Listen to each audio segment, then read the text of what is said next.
Well, we're lucky enough to be joined by the president of Texas A&M University, Dr. R. Bowen Loftin. First off, I can't tell you how much we appreciate your time and taking some time out of your incredibly busy and a whirlwind of a schedule. I'm actually on vacation right now. Really? My wife's on her way to Maine right now. Really? And I'm here, okay? So you're going to head there after the interview with us? Or? I'm going to Austin tonight for a 12-man foundation event, and I will probably leave tomorrow to join her if I can get out of Dodge. Yeah. Well, we appreciate it again, and I think that our goal is like-minded, and that's just kind of to explain a little bit and to provide a few answers as to what took place in the last week or two in the timetable that led to the decision to remain in the Big 12 Conference. And so let's just get kind of right to it. First off, how happy are you that it is behind you, at least that phase of it? I know you've still got some backlash, everything else, but how happy are you that part's kind of over? Happy is the wrong word. We did the right thing at this time. We did the right thing at this time for Texas A&M and for Texas in general. State of Texas in general. I'm happy that we've gotten past sleepless nights and a lot of uncertainty and back and forth. That's the good thing that's behind us right now. But I do think that bottom line is I feel good because we've done the right thing. Mm-hmm.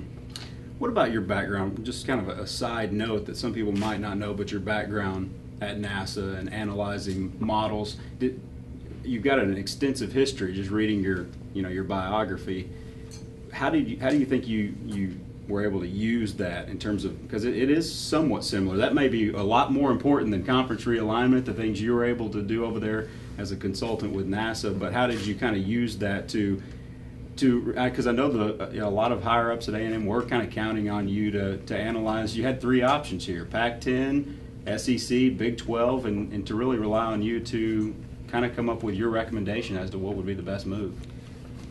Ultimately, between many meetings and telephone conversations, I spent my time over the last several days doing analysis, literally. And what I developed was a 21 criteria list of things I thought were important and weighing what I thought were three options. One was staying in a 10-member Big 12, one was joining a 16-member Pac-10, and the other joining a, 13-member SEC.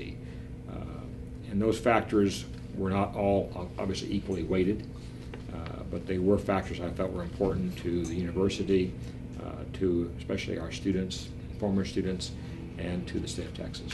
You care to expound on some of those? Certainly. At my list top was the welfare of the student athlete. That may be lost sometimes, but look at travel issues. Mm-hmm. Athletes need to be successful students at Texas A&M. This is not an easy place to be a student at. Talk to any of the students out here. It's a tough place to get through.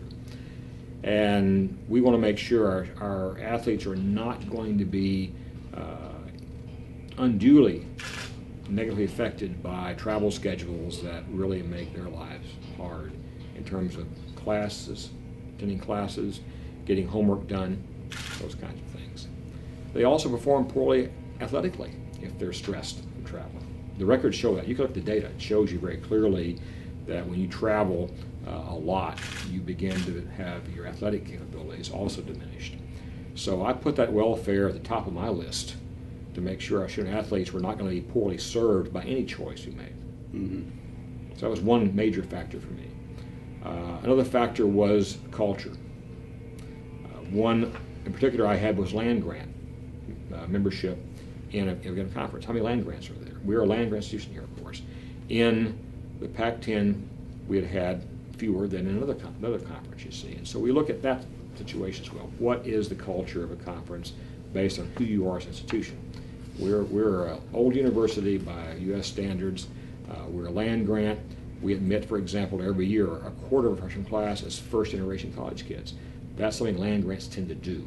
Mm-hmm. And so that's one area of compatibility you want to look at across these choices as well. I assume money had to be pretty high. I mean, there's not many. Oh, obviously, money's part of it. Yeah. But I'll just tell you quite frankly, at the end of the day, given the assumptions you have to make about whether these things are real or not, the money was not a determining factor, ultimately. I mean, it was looked at by me very carefully. But In one case, we had the potential in a couple of years of having a very good arrangement to both TV and cable contracts and a network dedicated to a conference. Another, we had an existing contract that was quite well defined.